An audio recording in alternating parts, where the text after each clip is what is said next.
Hello, friend. Hello, darling. How are you? I am so good. How are you? I am so good. I'm so good. Oh, I'm so tell happy me to talk everything. to you. I know. Oh my gosh. Where do we start? Where do we start? Well, it is almost December as we I record, I right? know. So what work have you done in the last month? Because we were I both kind of like, Yeah, I finished that revision on Seven Miracles and that was the incorporating the copy edits and also doing the edits based on my agent's good suggestions. And then I got it back on her desk, and with the goal of hopefully getting it out on submission the first week of December, which is next week. And I hope that's what happens. Um I am just so committed to her getting this to an Amazon imprint, probably Lake Union.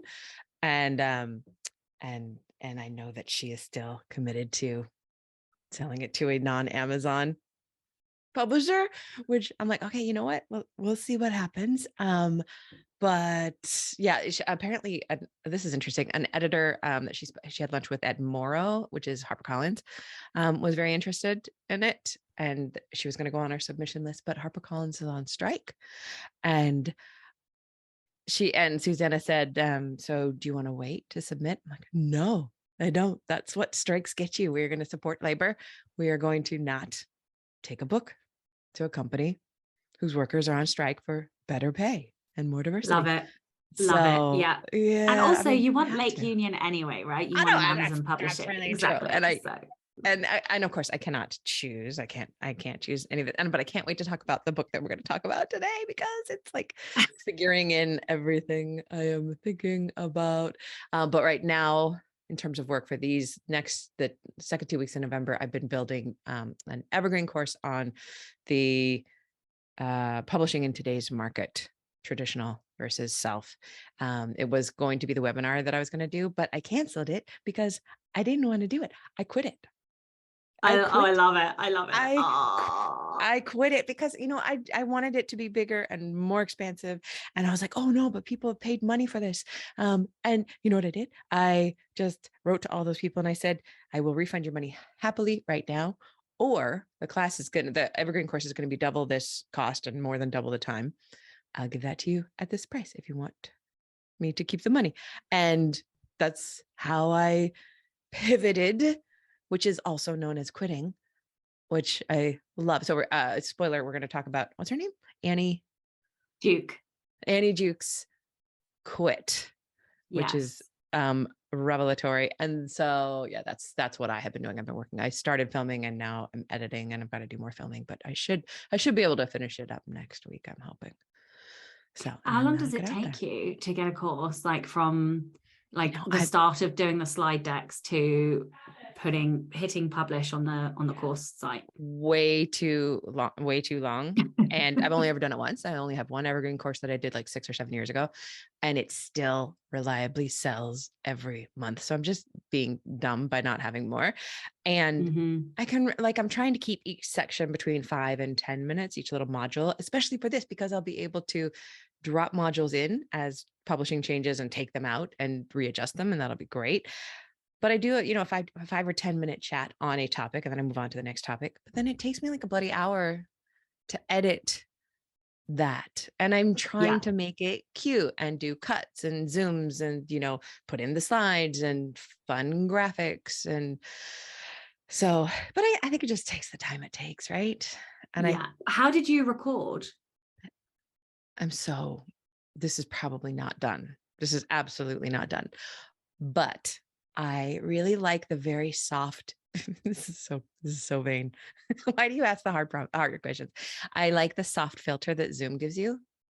So I So record in Zoom too. thank you. Yeah. Thank you. All it does is Also because you can screen share. So like, why would you not, like, you can then present to your slides? Actually, I don't even do that. I put the slides on top of it later, but that doesn't take very long. But then what I do is I go into iMovie and I crop every video so that it just gets rid of my Rachael H. Wellington, New Zealand, she, her at the bottom. Okay, thank you for not thinking I'm and then I do everything else in iMovie, which is where I do all the editing. Is that what you do? Same thing? Yeah, exactly the same. Yeah. Great Yeah. minds think alike. Yeah, Okay, tell exactly. me And what it's you've so been doing. well, it's so funny that you're talking about courses. I ran Hell Week for my patrons, and I'm it so was far behind in your show. basically I'm like 2 months behind, which is great because then you get to tell me everything fresh. well, so Hell Week was basically just for the patrons. It wasn't, I think I may have mentioned it on the podcast, but essentially every quarter we have a Rebel challenge, and one person will host every single week, and they're just, everybody volunteers in the Patreon. They are amazing. They are literally the most supportive, wonderful humans ever, and it is incredible to watch. And so I hosted a week. And like everybody does all different things. Sometimes they host sprints. Sometimes they share rebels from history, meditation links. We've had a Rebel Olympics where they group wrote a story. We've had all kinds of stuff. But anyway, the point of the Rebel Challenge is to deliver on stuff, do stuff, but in that quarter. And so I decided to run a marketing week for them because everybody hates marketing, right? Yeah. So, but what I didn't want to do is like, I don't profess to be, you know, like the Mark Dawsons or the Sky Warrens of this world.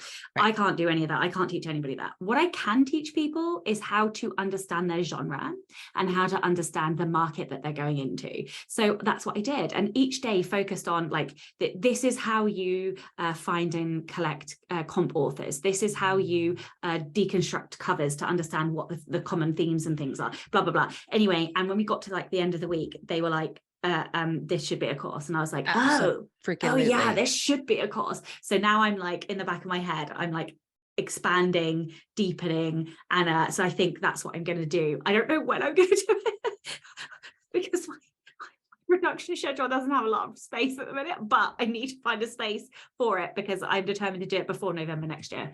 So, but anyway, yeah. So that is such a brilliant idea. That is, and what I love about that is that is truly evergreen. You will be able to build that and leave it up forever because that's not going to change. It's not going to depend on which ad service is providing the better return right now as things change on phones and privacy rules and all that. That's perfect. And I want it. I want to give you my money for that. Well, like so many people struggle to understand, like, am I steampunk or am I don't know, industrial revolution, or I don't fucking know, but you know, like those niche nuanced differences. And like, I didn't have to tell any of them what they were, but by following like the instructions and by following like the different bits, they all found stuff out about their genres. And I was like so proud of them and also so thrilled that it was helpful. And so yeah, I think that is what I'm going to do as my next course. But yeah. Anyway, my month has been bananas. I'm literally bananas. So, oh my God, what? I don't even remember when we last spoke. So how was I editing last time we spoke? Yes, you were. So I finished editing and the best thing ever happened. I gave it to my critique partner, who I love dearly because they literally made my month this month. And I think I gave it to them on the Friday, and they had a really busy weekend. And then they started reading it on the Friday. And then I got a text at about 11 o'clock at night because they're in New Zealand. And they were like, oh, I'm just going to sit down for an hour or something and read your book. And I was like, okay, cool. At 3 o'clock in the morning, my time, I get a text. Well, I've done no work and I've finished your book. So it's just literally like, oh my God, I love her so much. Like, even if amazing. Like, yeah, like literally. This is the secret pen name book. I get confused. Yeah. I know. So I was literally like, oh my God, like, even if nobody else in the whole world does that, like, I love this person so much for doing it. And for loving it and just all the support. And yeah, they will be listening, so they will know that I'm talking about them. And my wife is reading it, which is like unheard of. Yeah, and she is also very much enjoying it and has like stopped at work to read it, which is like, she doesn't even take a break at work. So I don't know what I did, but I think I've done something well. There's something really nice about a wife in that it's, I think, like our wives in particular, like I know that yours is not going to bullshit you and mine is not going to bullshit me. It's no. And she read my first book and was like, and And you know, we had one of the very biggest fights of my entire marriage when she read my first book and told me that she hated the hero. And I was like, fuck you, we're getting a divorce. I'm just kidding. Yeah. But then my editor came back and said, oh, I hated the hero. I'm like, you're right. You're right. Yeah. Absolutely. Yeah. I'm going to change. Yeah, Chloe is always super truthful when it comes to my book. So, but also that's what makes it mean even more, Yes, because absolutely. I know she isn't lying. Yes. So that's been wonderful. What is your time frame on this then? So it's basically with your critique beta, although maybe you do more betas later. No, only yeah. one. So my That's critique partner who lives in New Zealand, I didn't want any opinions. I just wanted this person's opinion. That's what I do. But yeah, because I cannot. Yes. It damages my self-assurance if I listen to too many voices. So yes. So it was like one opinion and one opinion only. So I've got their feedback and I need to incorporate that, because there is no structural changes, not one change. There is only surface level tweaks. Why is that? Because you understand structure on a very deep level and you put it into your books. Isn't that the most satisfying feeling when you get that back? And they're like, oh, I found a big problem. And you realize, oh, that'll take a paragraph. I can put that in a paragraph. Literally got that from my agent this week. She's like, I found a big problem that we forgot to. I'm like, no, that's literally one sentence. I just fixed it. Yeah, exactly. So that's kind of where I'm at. So I don't think it's going to take me very long to do those edits, but this week I finished an audiobook. I meant to ask you because you brought an audio studio. So I wanted to talk to you about that. I haven't even set it up yet. That's the answer for that. I haven't had time. Okay. That was nice and quick.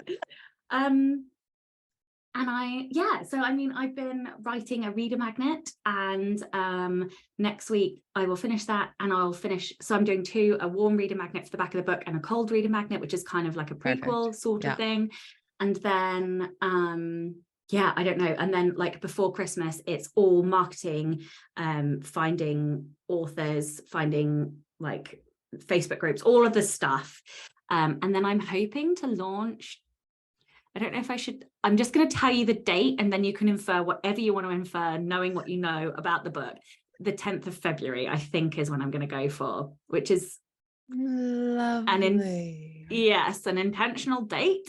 So yeah, that is the date that I'm going for, but it's very contingent on basically my editor didn't have any space. So scrambling around trying to sort other things out in the background to find different editors within my price range. Do you for like a copy editor kind of thing? Just like a very heavy proof, I would say. I have a fantastic person who is affordable, and she is Scottish and she's incredible, and I'll shoot you her name. And okay, cool. She's perfect.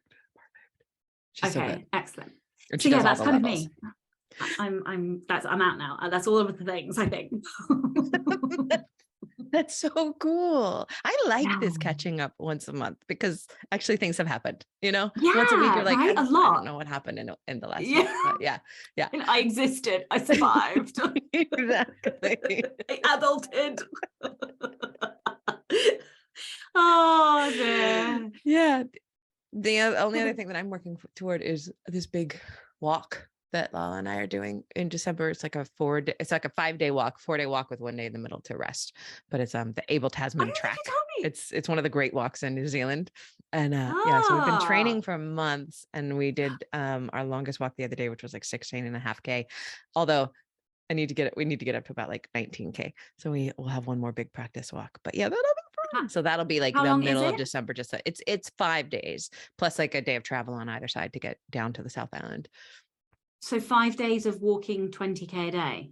Yeah. 4 days, because we're doing it the middle-aged supported way. So that means that we're paying this company a great deal of money to put a little packed sandwich in our hands at the beginning of the day, put it in our day pack, and then pick us up at the end and drive us to the hotel or the that glamping sounds camp. That sounds incredible. Like, I'm all for that. Yeah. It's like sleeping out on the rocks and the bushes and the shrubs. Like, I'm And then all there was for the sandwich pact. there was a more expensive version even than that too, that on the third day, instead of walking for 4 days straight, you could choose to do third day, just stay at the resort on the, on the bay and relax. So we're doing it that way. So we're having a midday rest as well. Amazing. And like, is this just because you wanted a challenge? Yes. Or... Yes. It is. It's so interesting. No, I don't understand how we are in such similar places, because like literally, so I went to a writing retreat at my dear friend's caravan. I don't know, time is a lie, whenever it was, some point in the last month. And one of the things I did was write a list of 100 dreams. I think I got just over halfway. And one of them, which is the one that has stuck with me the most, is to do some kind of sporty athletic challenge that's like not a marathon, because I've tried to train for a marathon 3 times and I have collapsed arches on my feet, so I get really bad shin splints and stuff. Me so too. I was not built for running. So I was thinking like, oh, could I do an Ironman? Could I do half an Ironman? Could I do a triathlon? Or could I, but like none of these things really appealed to me, but I was like, I want a challenge. Like it needs to be something. So like, I love that you're doing this. What about one of those long walks? Like they're too quiet for you? Yeah, I think so. Yeah, it needs to be, I don't know, like high energy, but like I don't really want to do a triathlon because I don't like swimming in water I can't see the bottom of. that's for real. Yeah, it's like a legitimate concern. You can split triathlons, Can you? Oh, absolutely. You could do the bike section while somebody else does the swimming section. Those can be fun, but I know that as a high competition you wouldn't want to do that. There's unless it was like some kind of relay that was like, if that was the competition everybody was doing it split, like then it would be okay. Ooh, yeah. But like if something touched my leg in the water, I mean everybody around me would die. Like that would be it. Like it would be over for everyone. Because you would stand up in the water and just walk over their bodies on the way out. Yeah. Walk over their fucking bodies to get out of the water. Someone hit me in the back too. I felt that. Yeah. It was Sacha's foot. Oh, there is no part of me that would be okay. Oh no, literally. Yeah, so I think open water swimming is out. But something in the future. Anyway, this is future me problem. Oh, that's because of course I've got no time. I love the idea of the 100 dreams though. That's gorgeous. I can't take credit for it. It was Katie's idea, and basically she started it and then the rest of us followed. And some of them are really big dreams and some of them are really tiny dreams. So like one of mine, there are very few things that I cannot use willpower to like not do. Wait, I think this might be the wrong way around. As in I have quite good willpower most of the time. There's one thing that will like sting me every time, and it's a really good British scone, and like I just cannot, if I see one, that's it, it's game over. I literally have to have it. It is a compulsion. I must eat it, all of it, every single crumb. And but I don't know how to make them, and so that's one of my dreams, is to like learn how to make a scone, because like I love them. Darling, and your face is just like a beaming. It's just a glow of sunshine when you think about doing that. When I moved here, I love nothing more than we're twins, but I love nothing more than a New Zealand cheese scone. Just absolutely the best thing. And I went from like cafe to cafe to cafe to try all of them, along with hot crust buns. I'm also obsessed with hot crust buns at Easter, which goes for like 4 months here, which is fantastic. But the cheese, and then I learned how to make them. I know I can make that. I can just whip them up. I think mine are the best. I whip them up sometimes when Lala is playing D&D, and then I'll just sneak one into her desk. And oh my God, you are the best wife ever. The most satisfying thing to be journaling and go, oh, I want a scone. I will have one in half an hour, hot from the oven. You're going to do I need this. to do it. I literally am going to. Like, and it is going to make me so happy when I actually do it. I might make a point to learn over Christmas when I'm not like, you know, crazy with all of the other things going on. And then I'm going to teach my son. I have a suggestion too. I would recommend that you go to like a British Reddit baking group, because Reddit will tell you the real best recipes. Like, okay, Googling for recipes won't, but Reddit will be like, this one is delicious and it takes 19 years off of your life. And this one is the easiest and also the best tasting. So just do it this way. Like that's, yeah. Okay. I'm on it. I will do that. I will go down a Reddit rabbit hole. That was I hard don't to usually say. recommend that, but yeah. Yeah. For scones, it's allowed. Totally. So quit. So I heard you and Joanna talking about it, and I'm, you know, always about a book, and it's making it into my do book, you know, the things to do, to think about. Also, Sacha, it prompted the idea for a new book to write. I love it. Tell me everything. Or maybe it's going to incorporate like into I think it's going to be a little book about writing, and not like, you know, I want to do the Rachael version of the War of Art. We've talked about it, and it may fit into that, but I want the subtitle to be something like everything no one wants to tell you about writing and publishing your book. I already need to read this book, like immediately. Like it needs to be written so I can read it. Like the real shit. Like, when should you? I'm one of those believers that there's no unsalvageable book. I really do. However, there's a time to quit trying to fix your book and quit trying to make it perfect. And you need to quit that. There's also a time to quit trying to be traditionally published with this particular book. And what does that time look like? And how do you so in Quit, the things that were really blowing my mind, and I want to hear about from you, but this idea of the turnaround, knowing what your turnaround point is, the kill criteria. That was my big takeaway. Yes. So let's explain it for people who haven't read it. But like, you go into a goal, and she makes this really, really strong point that quit is the opposite of grit. It literally is the other side of the coin. And we glorify grit. But if you quit something at the right time, you are able to do something else, and it is as important. And so if you're hiking on a mountain, Mount Everest, you have a turnaround point. And if you know, even if you like, there were people that were like 300 meters from the top, and they hit their turnaround time, and they had to turn around and maybe never go back. I've read that book, and I read it whilst I was doing, I read it whilst I was doing that trek. What? Literally, it was the most meta thing in the world. Yeah, I've trekked up to Mount Everest base camp, and then I summited a mountain called Kalapatar, like right next to it. So we didn't go where you needed oxygen, but we were literally right on the line of, like, if we'd taken one step more, we would have needed oxygen.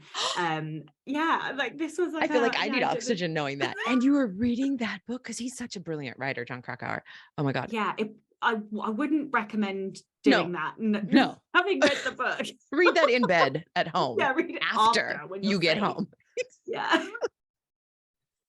Yeah. Oh, so something else that really knocked me out in the book was learning about, oh God, I have it up right here. His name is Jeffrey Rubin. Jeffrey Rubin, who with Joel Brockner studied the behavior of sunk cost fallacy, this thing that, you know, people have put in so much time and energy into doing something that they can't let it go. And it's literally impossible for them to like get out of their brains and understand that this is where you should quit. And he wanted to summit the 100 tallest peaks in America, I want to say. And he did 99 of them. And on his 100th, his friend that he was hiking with turned around and said, it's not safe. And then he didn't. And on his 100th, on the last one, he died. He fell to his death, and he had written the literal book about sunk cost fallacy. And isn't that crazy? Like there's so many things in that book that were like, you cannot even trick yourself into being rational about this. Yes. And that was the thing that I was like, oh wow, I'm going to need rational, objective people around me forever, including a coach, Yes. because I want to be the best. I want to earn the most. And like, in order to do that, I need to be able to let go and Yes. pivot and not like cry and tantrum about it. So that kill criteria is so important. We used it just the other day when we were hiking, actually, on this big, the long hike that we did. We found this place that was it had a hill, but we couldn't get lost because we're always getting lost on the New Zealand trails, because fuck all trails fail is that app that I use. And we were going to do this circle twice. We're going to do a 6-kilometer circle twice. I'm sorry, 3 times, in order to get our 18K that we wanted. All trails led, it was a little bit shorter than that, but and I knew that I could hurt myself trying to do that if, so Lala and I use that word unless that she talks about. We said, we're going to hit 18K today, unless, and then I explained kill criteria. And I said, unless either of us feel like we are too tired and might get injured, then we will turn around. So here's why I think this book in particular resonated for you and I, and Yes. it's because we have competition. Yes. So like, for people who don't understand competition, maybe we are wired to go, and there's 2 options: win or death. Yeah. And that's it. Like, there is no quitting. You know what? It's interesting about your higher competition than mine. You can say win or death. I hide it. I say like, oh, I really want to get to the goal. But in my soul, I'm saying win or death. Yeah. You actually say it out loud. Oh yeah, no. There is nothing else. That is my 2 options in life. But like, so because of that, I'm like, oh wait, like, quit is an option. Like, I didn't know that And it was could a be thing that we could preferable. do. Yeah, yes. And that was the thing. When I realized it could be preferable, because, okay, you might lose this battle, but by quitting and pivoting, you could win the war. I was like, oh, baby, I'm here for the war. Like, I want to win the war, so we can pivot. And that was like it just blew my mind that it was a strategic choice that we could make. And it actually didn't mean that we were failing. We weren't losing. It was a sidestep in order to climb up a better, faster route. And I was just like, oh my God, this is amazing. That we can't see. That we can't see. And that is why we need outside people. You what? I tested, she talked about the how people never change queue in a supermarket. Yes, that blew my mind. Can you explain that, what she said there? So basically, she was like, what happens is when we approach the checkouts in a supermarket, we pick the queue that we think is going to be the quickest, and then we stay there no matter fucking what. Literally, like, our feet have been pile drive into the ground.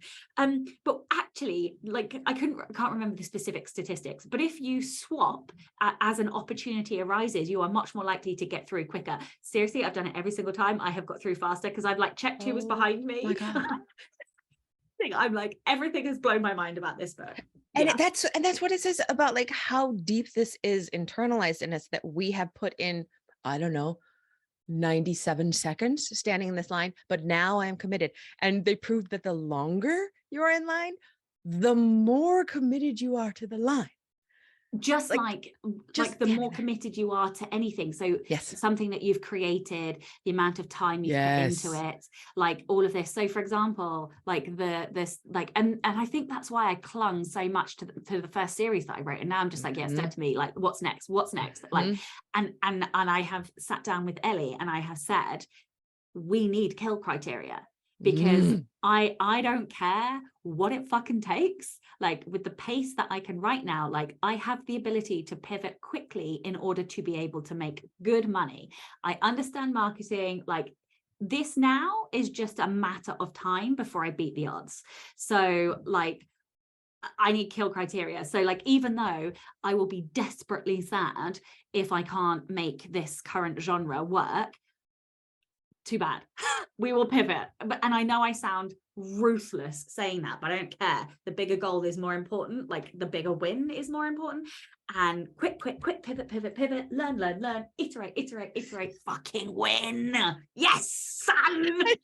I need that as a sound for TikTok right there. That's what you just said.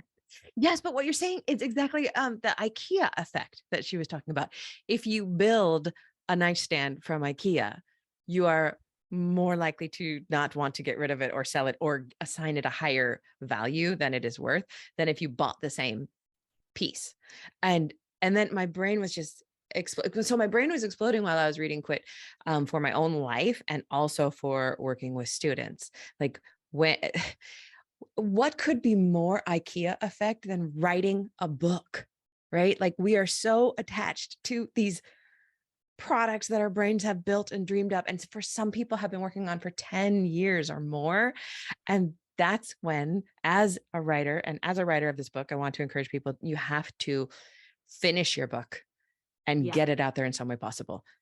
Look for an agent if you want an agent. What are your kill criteria for quitting that? Then put it up on if you want to self-publish it, what is your kill criteria for marketing? I loved the ruthless Becca Syme this last month, the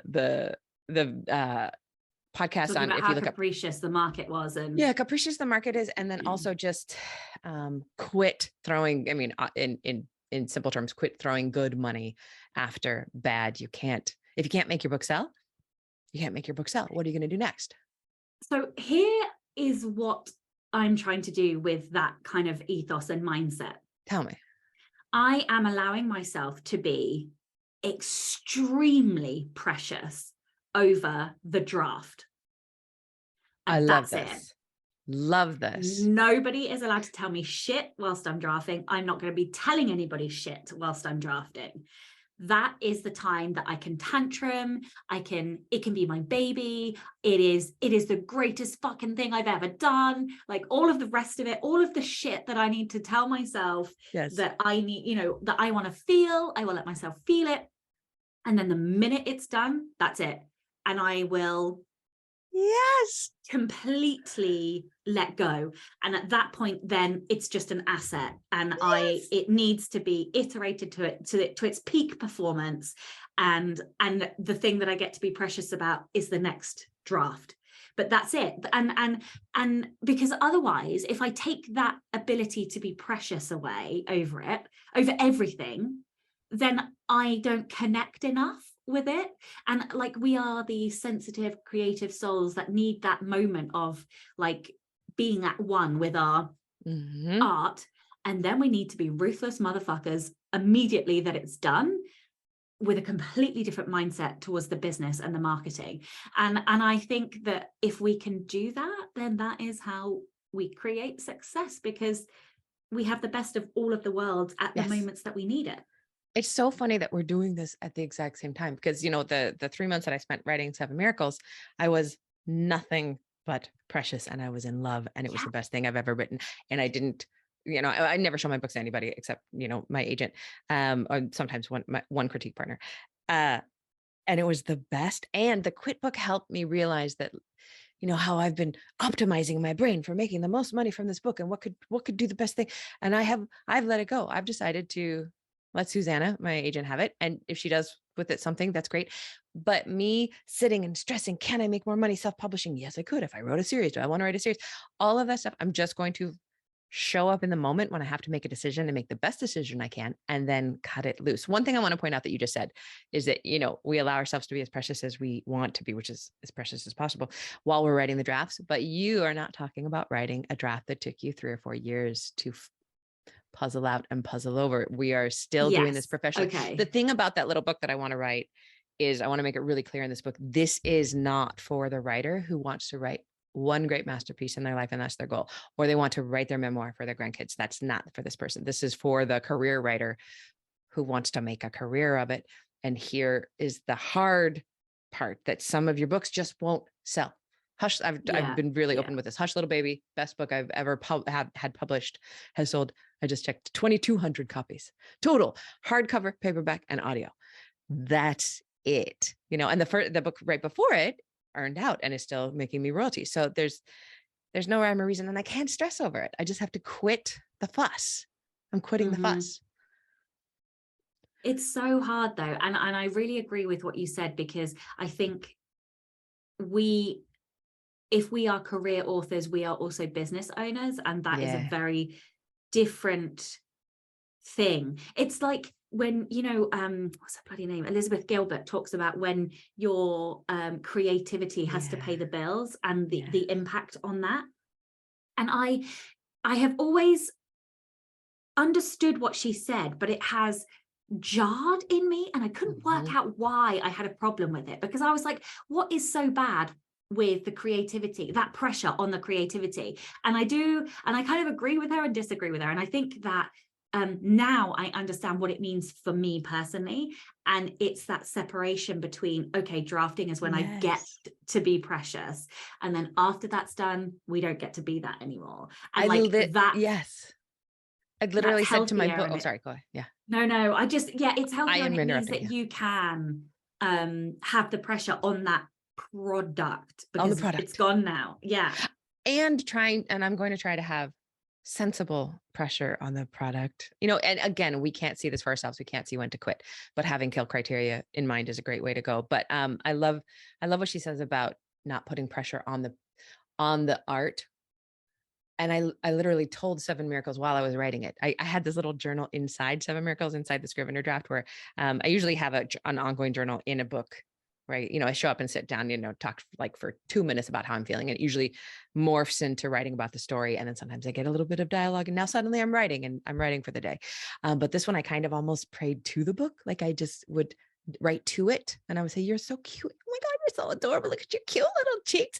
And I told it over and over again, you don't have to do anything or be anything. You don't have to make any money. This is just you and me playing. We're just playing together. My friend talks about how we have to find our inner 2-year-old, and like that. So do you have like a word for each year? I usually do. And for 2022, I don't think I ever got around to it, but I usually do. Okay. So and it's so in keeping with this book, but my word for 2022 was no. It was the year of no. And I was going to get better at saying no so that I could say yes to the stuff that I wanted to say yes to.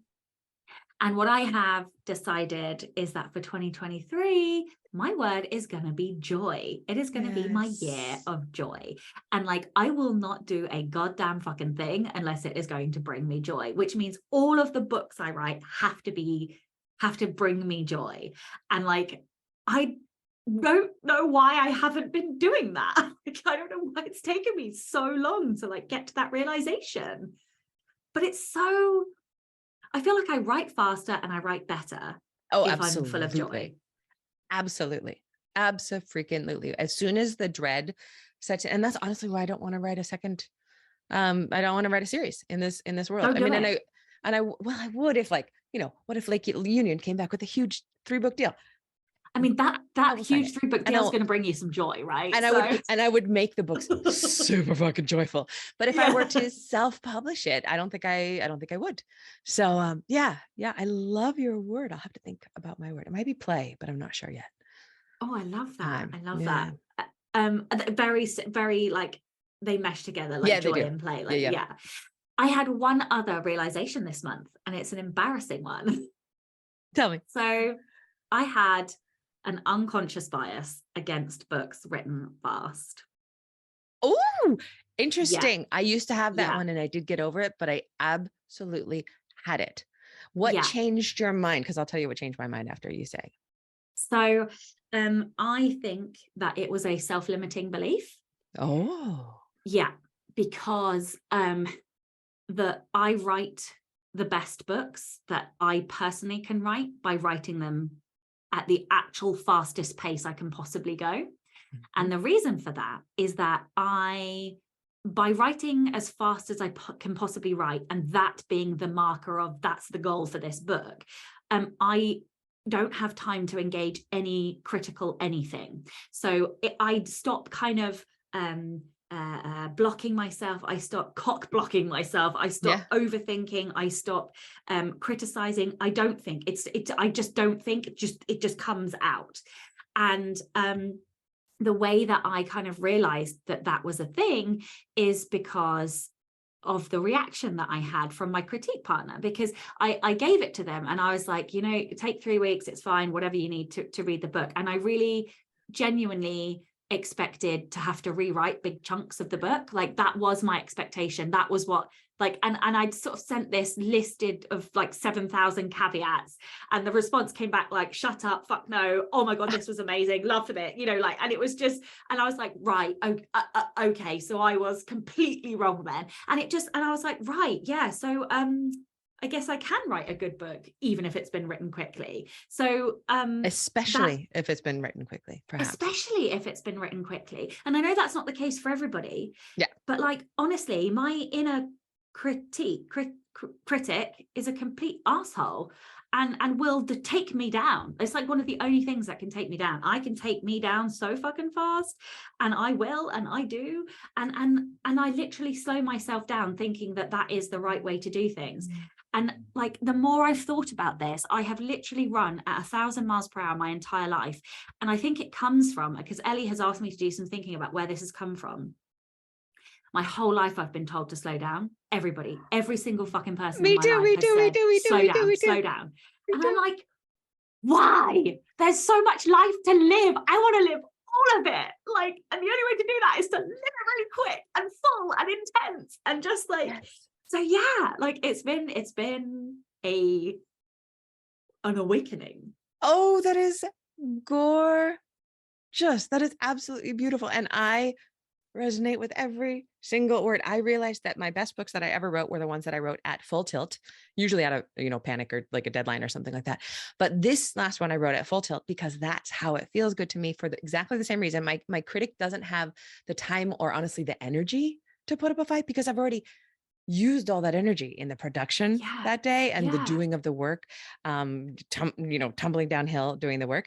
But the other thing is I'm able to hold everything in my rather porous memory. Yes. It's like going to summer camp. Like you go to summer camp and you intensely engage with, 20 other, I never actually went to summer camp, but I can imagine it would be like intensely engaging with 25 other 30 people and you get to know them so well and you know everything about them and you can remember when their grandfather died and all of this stuff. And then you can let it go.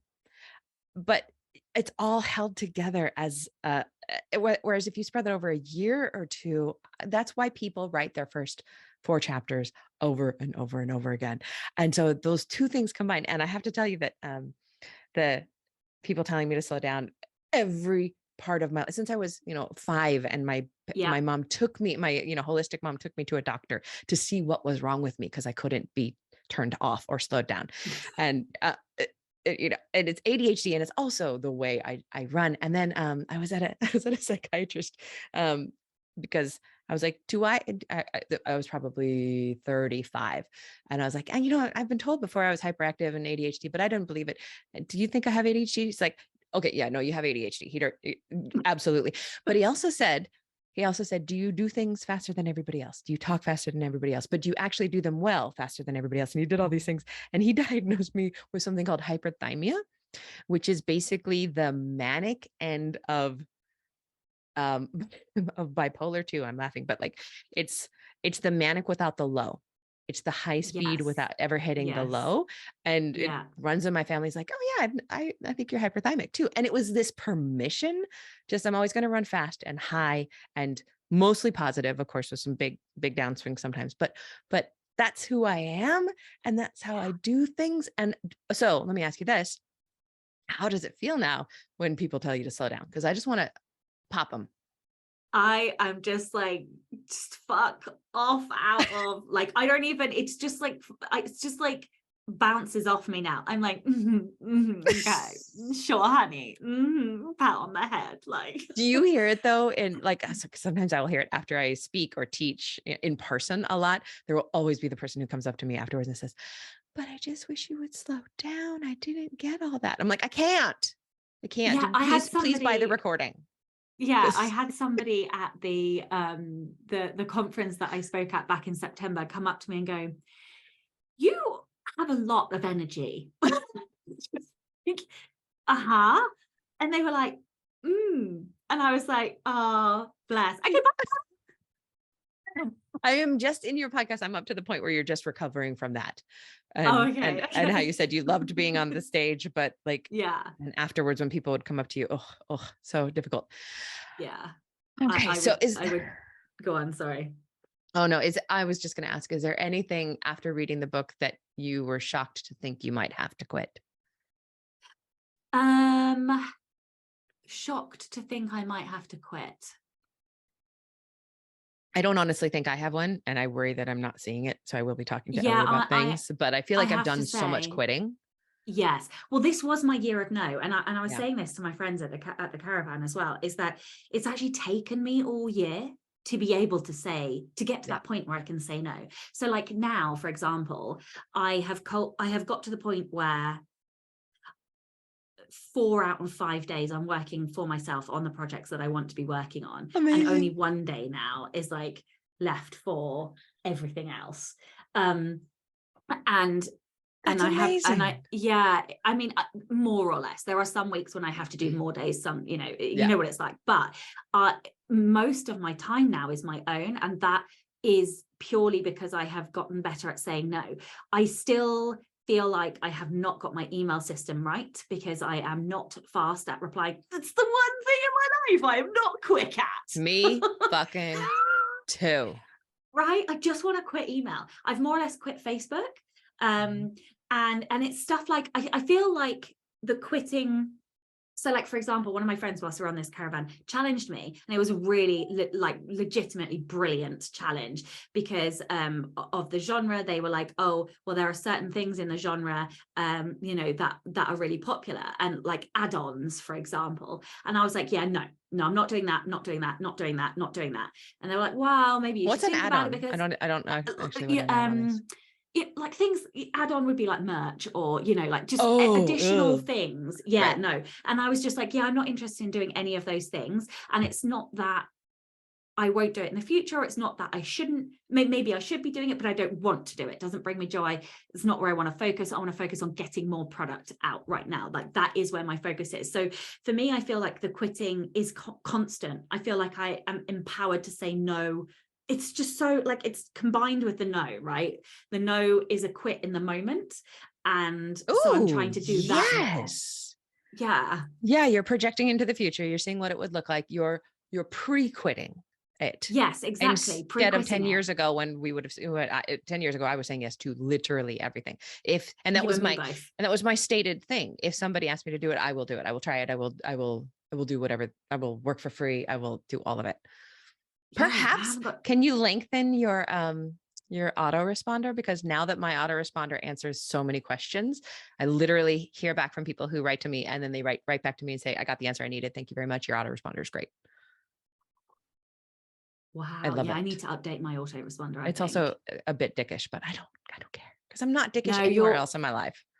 But yeah, your autoresponder is amazing. I have looked at it and gone, oh, like do it. Because try it's just it. Try it for 2 weeks. Yeah, I need to update mine, make it more comprehensive, I think. Because I have one. Yeah. It's just yours is great too. Yours is great. Yeah, I think I could be better with it though. I can answer more questions, and like, because the big one is like podcast pitches. I am really slow. I'm like 4 months behind getting back to pitch requests, and I get chased constantly. So I think I need to like add more things like that in that just explain. I roped in my does Becca do that for you? She does a lot. Different Becca, your assistant Becca. Becca Syme is over there doing your email. Yeah. Yeah, yeah, she does do a lot, but I respond to the pitches. So I just fixed this, because that was the thing I was the slowest at too, because I have not been able to let go of any email handling, because I am a control freak and I can't do it. But what I did is I drafted something for my assistant to say in my words for him. And I forward the pitches to him, and I say either yes, publicist, if this is a publicist request, or yes, author request, or no pub, no author. And then he's got 4 scripts that he uses. And then he has my Calendly. It is now full till March, because I only open 2 slots a week. And if they can't wait until, March to be on my podcast, then they don't need to be on it. It's fine. And he handles all of it. And now these things are showing up on my Calendly, and my assistant sends the bio and the headshot, and I show up on the day. Do you know what? But I make the decision. I look at it and say, you are a wanker, because you get those, the guy who has just published the book that will change the world and needs to be on your show, and you can tell he's an asshole even in that's a no author, and Ed has the words to say no to that person, and I don't have to do it. okay, I'm going to be doing this. I think the thing that I am rubbish at is making the decision in the moment, because I like block all my decisions and then make loads of decisions all at once. I do that all at once. I let them wait in my box for a week. I collect them all and then I send them all in a batch. And the other thing that I took from that is I am really, so the one thing that I need to quit is working evenings. Yes. You do. I do need to quit working evenings to a certain extent, because of course, because of time zones, I do have to do the podcast like now? in the evening. Yeah, exactly. Yeah, sorry about that. But no, it's so fine. But also this is fun. This brings me joy. So, you know, it's fine. But my poor wife has been neglected quite a lot recently, and I am acutely aware that I miss her. Mm-hmm. And if I'm at the point where I miss my wife, I need to fucking do something about it. So I think what I'm going to do is restrict my calendar even further to just one day of the week, because at the moment I have 2, sometimes 3 days that I will allow it to one. Into. I have it Thursdays, and I have 2 slots, and if they don't fit, it's just not a fit for me, and they're going to get on other podcasts. Just restrict it. I think I'm going to do that, because Thursday is my meetings day as well, so I would love it to be on, like, because I do meetings in the day on Thursdays as well. I'm going to do it. Oh my god, fuck me, I already feel so much better. Oh, I love this. It's the best feeling, and they can wait for a week for a response from your assistant or more, because they've got your autoresponder. They know you have it. Yeah. You know? Oh, I love this. It's going to be the best. I about a year or two ago. No, I guess when we moved here, I started to try to, because New Zealand is so about work-life balance. Nobody stays at work after 4:30. Everybody's home by 5. That's why all the shops close at 5, except for grocery stores. Like you can't go to buy shoes, you know, in the evening, but people are just gone. Whoosh, out. And so when we moved here, I decided I would stop work at 5. I'd work like, you know, because normally I'm working by 7. So 7 to 5. Now I've gotten it to 7 to 4. And I try to leave the office, things half done at 4, and I go for a hike. And then I get in the bath, and I don't hit it all the time, but it's a time restriction, and I needed a time law for myself. And I get points. I mean, I get bonus, like stickers and stuff in my Mujo if I stop work on time. But do you work from 7 until 4? Yeah, I don't take breaks. So sometimes I'll make myself take a reading break. I don't know how many that is. 9 to 5. Then 7 to 4, it'd be 9 hours. Yeah. Okay. So this is another reason that I work evenings, because I get from about 8:45 until 3:15. That's it. Like, those are my working hours. Yeah. So then, and it's not enough. 9. It's not. Yeah, it's not anywhere close to enough. And bear in mind, at least 90 minutes of that is also then taken up with boot camp, because I work out 5 times a week, which is necessary. So it is necessary. I literally cannot believe the change in me. I'm like happy all of the time, and I swear it is because I am working out. But anyway, that's besides the point. But I'm getting like 4 hours a day to work, so that is why it does then creep, you know. So then I do an hour of admin once Atlas is back from school, after I've set him up, and then it's like, but actually I'm like, I don't want to be doing that fucking hour, because I want to be playing with him, or, you know, whatever. I mean, like, that's why I'm trying to then not work the school holidays. But it does end up leaking into the evenings, because 4 hours, it isn't enough to run your own business. Well, it might be enough to run it, but it's not enough to grow it. Yeah. So that's when it comes to it, maybe like time blocking around, making rules around, these are the 4 nights you're with Chloe, and the other 3 nights you're going to try not to do very much work, but you're allowed to work on those nights. That's when you'll do podcasts. That's when you'll fit email in, but like more rules. And then the rules we break the rules all the time. But something like that. Yeah. And I don't know why I haven't just restricted it to 1 day a week. It's the best. I call it Talking Thursday.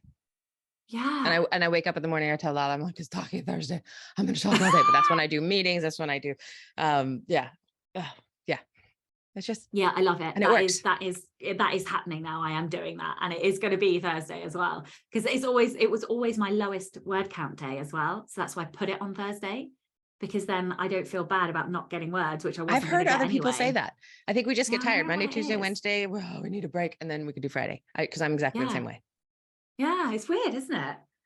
Look at us. So I know. Iterating, so what optimizing. Are you going to do before the end of the year? So I'm going to enroll the next 90 days to done courses. I'm going to get this evergreen up. I'm going to do the walk, and hopefully I will edit the first 3 chapters of the memoir for my agent to send out on submission, on proposal, but I'm also quit is in my head. It's really interesting that I'm trying to do this balancing act. Like I've been so focused on making these books hit and letting go of that and just saying, oh, it's a product now. Maybe they'll do really well and maybe they won't. And I'm going to do my best with it, but quitting the stress about optimizing every part of their existence and moving into the world. If I end up self-publishing both of them and doing the best I can, that's great. But letting go of that is good. So yes, editing the memoir, enrolling, and evergreen course, and the hike. I guess that's a lot. That is quite a lot. Plus plus 2 Patreon essays. So what about you? So I will have finished outlining book 2, written a sub 20k novella, a reader magnet that will probably be about 5k. And then I will have done like setting up the website, setting up the mailing list, doing the autoresponders, all the research for the Facebook groups, like research on ads, research, not like just different types of, all of the things. I will have done all of the things by the end of the year. Hopefully I'll have launched an audiobook as well. That is a lot too. It is a lot, especially because like I finish on like the 20th of December. It's fine. It's absolutely fine. You can do it. Yes. So you know how I was like, oh, go on. I was just gonna say, you know how I was like, I'm not gonna work any evenings. Might work some things. But prioritizing, making sure that Chloe knows that she is a priority and you're trying to work her in. And these are some inviolate days that like we have this plan and I'm going to do it no matter what. That'll make her and you feel so much better too. Yes. What was I going to ask you? Oh, the Facebook groups. What are you doing research on Facebook groups? Because I don't even. So, you know, like reader groups where you are allowed to post like your book, or you're allowed to ask for advanced readers or, you know, stuff like that. Because I'm starting from zero. So I have no advanced readers to read. Hey, that's something for your assistant to research. No, I don't know if they will.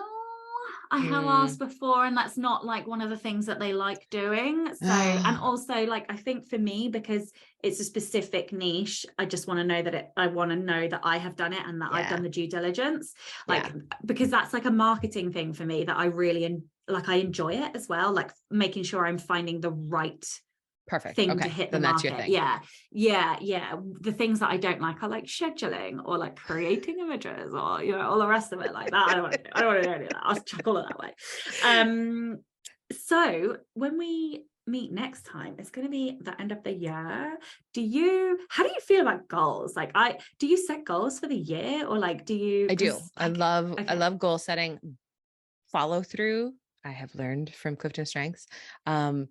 Is I'm really easy with missing goals and moving goals and changing goals and hopefully quitting goals if I need to, but I love setting them. I get so much energy out of planning. I've done Sarah Cannon's HB90. Oh, Sarah listens to the show. Hi, Sarah. Did you know that?